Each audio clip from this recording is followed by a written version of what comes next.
So ayun, okay, KGX, kamusta tayong lahat? So may papakita lang ako sa inyo dito, no? Ibahin muna natin yung content natin ngayon kasi ito karaniwan hindi alam ng iba, no? So yung iba bumibili ng Sachi, 'di ba? Sa iba't ibang wallet, sa iba't ibang mainnet, 'di ba? Sa iba't ibang network, doon sila bumibili. So kung titingnan nyo, merong isa dito para at least alam nyo lang ha.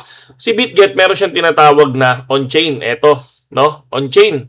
So, click nyo lang yung trade, tapos on-chain. Sa cellphone nyo naman, makikita nyo agad yan, on-chain. So, ngayon, ano tong on-chain na to? So, pakita ko lang din sa inyo. Okay. So, click on-chain. Ayan, dito na pala tayo. So, pag pinindot nyo yung all na yan, mga kapatid, no? Makikita nyo dito, Sol, BSC, ETH, Base, Morph. So, ibig sabihin, pag kinlik mo yung Sol na yan, nandito lahat ng token ni Sol. Okay? So, doon nyo dyan lahat. Pati yung Sachi, no? So, ayan, no? Sachi. Kasi yung iba, hinihintay nilang pumasok do sa ibang platform. So, hindi nila alam, meron na. So, ang kagandahan kasi sa on-chain ng BitGet, mga kapatid, no? Pinapadali yung trade mo. Pinapadali yung mga trade ng bago. Bakit pinapadali? Kasi, una sa lahat, yung iba, ang ginagawa nila, nag-change pa sila ng network, di ba? Para sa mga bago. Paano yun? Paano mag-change ang network? Anong gagawin ko? Ganto ganyan. Dito, hindi. Pag dinownload mo na yung BitGet, mga Lodi, no? Punta ka lang sa on-chain. Tapos, click mo tong all. Kunyari, meron kang gustong bilhin na coin under Sol. O, for example, ito, si Sachi. So, meron na dito, no? So, kung mapapansin nyo, wala akong Sachi, ha?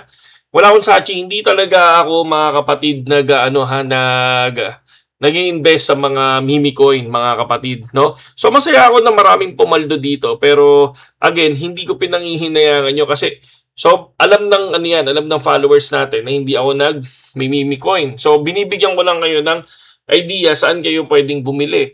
So, ito yun, no? Pagka bumili kayo dyan, ito lang, kunyari, ilan ng USDT mo? Meron ako 99. So, lagay mo, 20. Diba?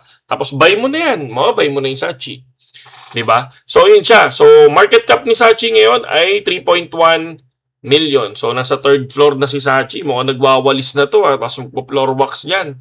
After niya, magbubunot, no? Pagdating sa 4M, breakout ang 4M kasi may nagbentahan na doon. Siguro sa 5M, magkakaroon ulit ng drop yan. So, karaniwan, ganun, no? So, pero syempre, ang dami rin nag-buy and sell sa 2 million, 2.5, tsaka tapos nagbebenta ng 3 million. Okay? So, ayan yun. Yan yung mga under Solana coin. So, ganun din sa BSC. Ganun din sa BSC. O, ayan yung sa BSC. Ayan yung mga coin ng BSC. Tapos, sabay ETH. Ito, wala pang coin yung ETH dito. Tapos, Base. Ito. O, ayan, meron tayo sa Base. Tapos, meron ba sa Morph? O, meron din sa Morph. So, ayan siya, mga kapatid. Pinadali, mga idol. Hindi mo na kailangan lumipat pa ng ibang network. Okay? Para mabili yung token na gusto mo. Yung mga trending tokens. Hindi mo na kailangan yun. Nandirito na yun, mga kapatid, sa BitGet, mga idol. Okay? May stocks pa dyan. Diba? So, sana, malapit-lapit na to. Ayan, no? Magkakaroon na to ng stocks. Latest, eto, mga stocks panigurado, magkakaroon na yan soon.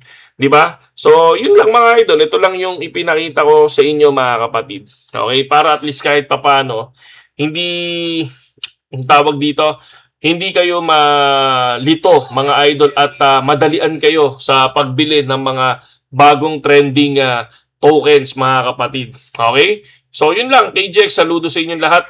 Kapag gusto nyo download yung BitGet, nandiyan yung link natin sa description, mga kapatid.